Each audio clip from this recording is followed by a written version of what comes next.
पिछले 3-4 दिनों से एक कंपनी सबसे ज़्यादा चर्चाओं में है और इसका नाम है ज़ोहो। ज़ोहो अकेली चर्चाओं में नहीं है, इसके जो ऐप्स हैं वो भी उतनी ही सुर्खियाँ बटोर रहे हैं, जिनमें एक व्हाट्सऐप का राइवल भी है, अरट्टई। अब ये ज़ोहो जो है उसके फाउंडर जो हैं श्रीधर वेम्बू वो भी सुर्खियों में हैं। ये सब इसलिए चर्चाओं में आए हैं क्योंकि ये जो कंपनी है ये स्वदेशी कंपनी है, भारतीय कंपनी है और जब से प्रधानमंत्री नरेंद्र मोदी ने अपील की है लोगों से स्वदेशी को अपनाने की, तब से ज़ोहो सुर्खियों में है। अब ये कंपनी तो सुर्खियों में है लेकिन लोगों के सवाल भी उसके साथ साथ बढ़ते जा रहे हैं। सवाल ये कि ज़ोहो जो सेवाएं अपने लोगों को देती है, अपने यूजर्स को देती है, वो सेवाएं और उन सर्विसेज से जुड़ा डेटा कहाँ होस्ट होता है। और भी ऐसे कई सवाल हैं जो लोग पूछ रहे हैं और अब ज़ोहो की तरफ से इन पर बयान आया है, इन पर सफाई आई है। उसी के बारे में आप बात करेंगे। आप देख रहे हैं NBT tech on the go. तो ज़ोहो के जो फाउंडर हैं श्रीधर वेम्बू, उन्होंने अपने ऑफिशियल एक्स अकाउंट से एक पोस्ट करके लोगों के कुछ सवालों के जवाब दिए हैं। उन्होंने ट्वीट में उनकी कंपनी ने लिखा है कि जो ज़ोहो के प्रोडक्ट्स हैं वो कहाँ डेवलप होते हैं ये बताया है, जो डेटा कहाँ होस्ट होता है इसकी जानकारी दी है और साथ ही ये भी कहा है कि जो गलत जानकारियाँ या जो भ्रम फैल रहा है उन पर ध्यान नहीं देना चाहिए। तो एक तरह से लोगों की शंकाओं को दूर करने की कोशिश की है और बहुत सारे सवालों का जवाब ज़ोहो की तरफ से दिया गया है और जो श्रीधर वेम्बू हैं उन्होंने ज़ोहो के ट्वीट को रीट्वीट भी किया है। तो सबसे पहले ट्वीट में ज़ोहो ने इस सवाल का जवाब दिया है कि जो कंपनी के प्रोडक्ट हैं वो कहाँ बनते हैं। तो ज़ोहो के प्रोडक्ट कहाँ बनते हैं, सवाल के जवाब में कंपनी ने बताया है कि जो उसका ग्लोबल हेडक्वार्टर है वो चेन्नई में है और कंपनी जो अपनी कमाई करती है उसका जो टैक्स है वो भारत में देती है। भारत में मुख्यालय वाली ये कंपनी है जिसका 80 से ज़्यादा देशों में कारोबार है, यानी कि उसके कर्मचारी वहाँ हैं और अमेरिका जैसे बड़े मार्केट में भी ज़ोहो की मौजूदगी है।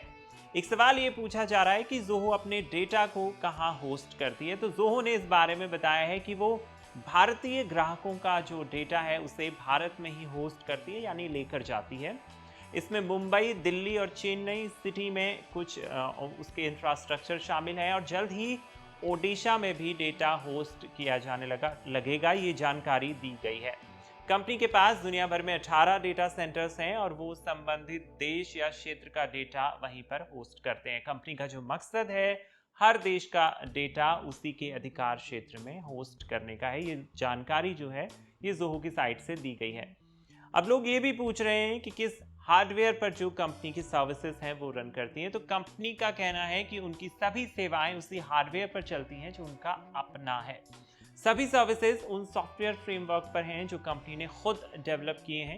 ये ओपन सोर्स टेक्नोलॉजी जैसे लाइनक्स ओएस और पोस्टग्रेस डेटाबेस पर बेस्ड है। एक सवाल जो ये पूछा जा रहा था कि क्या AWS अज्योर पर डेटा होस्ट किया जाता है, तो कंपनी ने कहा है कि नहीं। ज़ोहो ने बताया है कि वे अपने प्रोडक्ट्स AWS या अज्योर पर होस्ट नहीं करते हैं। अरट्टई ना तो AWS और ना ही अज्योर और ना ही जी क्लाउड पर होस्टेड है।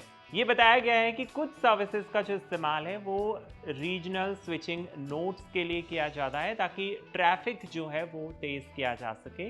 हालांकि किसी तरह का स्टोरेज जो है यूजर्स का वो कहीं भी बाहर जो है उसे स्टोर नहीं किया जाता है, यानी जिस देश के यूजर्स हैं उसी देश में जो डेटा है वो होस्ट किया जाएगा। इसके अलावा कंपनी के ज़ोहो डेवलपर अकाउंट में एप्पल स्टोर और प्ले स्टोर पर यूएस ऑफिस का एड्रेस है। अब इस पर यह बताया गया है कि अकाउंट उन स्टोर्स के शुरुआती दिनों में कंपनी के एक अमेरिकी कर्मचारी ने टेस्टिंग के लिए रजिस्टर्ड किए थे और कंपनी ने कभी उस एड्रेस को बदला ही नहीं, इसीलिए जो ये अमेरिकी एड्रेस वाली बात है वो सामने आ रही है। तो ये चीज़ भी एक तरह से ज़ोहो की तरफ से साफ कर दी गई है कि वो पूरी तरीके से एक भारतीय कंपनी है और भारतीय यूजर्स के लिए काम करती है और जो डेटा है वो भारत में ही होस्ट किया जाता है। इसके अलावा ज़ोहो ने अपने ट्वीट या पोस्ट में ये बात कही है कि वो गर्व से कहते हैं made in India, made for the world, और हम इसका हर शब्द सच मानते हैं। कंपनी ने इसे ट्वीट करके लोगों के प्रति जो अपनी विचारधारा है, अपने सवालों के जवाब हैं वो दिए हैं ताकि जो आम पब्लिक का कन्फ्यूजन है वो दूर हो जाए ज़ोहो को लेकर। क्योंकि कई बार ऐसा होता है जब कोई कंपनी पॉपुलैरिटी गेन करती है, उसके सर्विसेज की बात होती है तो बहुत सारे सवाल निकल के आते हैं। कन्फ्यूजन भी क्रिएट होता है। लोग तरह तरह की सवाल पूछते हैं और जानना चाहते हैं कि कंपनी इंटरनली कैसे काम करती है। तो ज़ोहो ने बहुत सारे सवालों का यहाँ बेहद साफ गोई से जो है वो जवाब दे दिया है, क्लियर कर दिया है कि वो कैसे काम करती है, यूजर्स के डेटा को कहाँ होस्ट किया जाता है। खासतौर पर आरटीआई को लेकर भी जवाब दिया है कि जो बाहर की सर्विसेज हैं उसका ना के बराबर इस्तेमाल जो है वो किया जाता है। तो ये थे ज़ोहो के जवाब जो उसने दिए हैं सोशल मीडिया पर। आप ज़ोहो के बारे में क्या सोचते हैं और क्या आप ज़ोहो की सर्विस को इस्तेमाल करेंगे? हमें लिखिए कमेंट बॉक्स में। आप देख रहे थे NBT tech on the go. मिलते हैं अगले वीडियो में।